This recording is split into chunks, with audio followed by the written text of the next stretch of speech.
Hey, juniors, it is Tuesday, the 25th, and let's take a look at what we got going on today.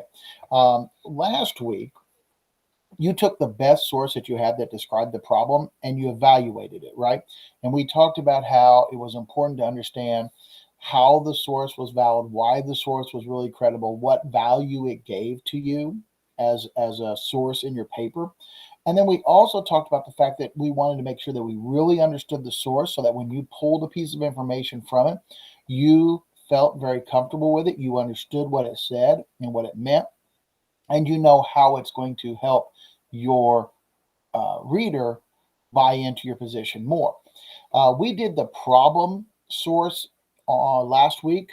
Today, we are going to do the one for solution and the counter argument. It's the same doc. So if you have any questions about how that looks or what that looks like, you can go back to the video from last week that talked to you how to do it.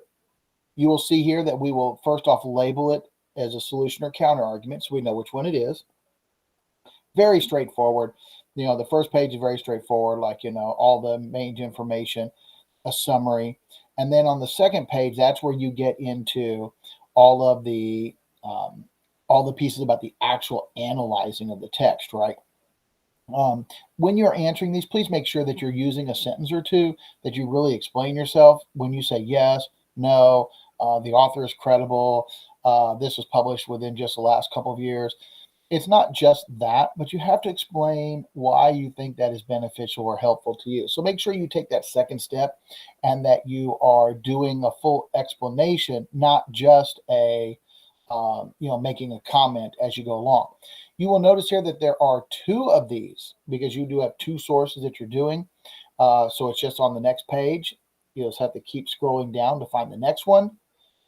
And then its evaluation right here. It's the same doc as it was last week, just the colors are different so we know that which one they are. And again, you're doing the two other sources. So it's the one for the solution and the one for the counter argument. As before, if you have any questions, please make sure that you're reaching out to Ms. McGuire so that we can help you get this in. We do know that this does take a little bit of time, so you do have to stay focused and make sure that you keep pushing forward. Good luck, everyone.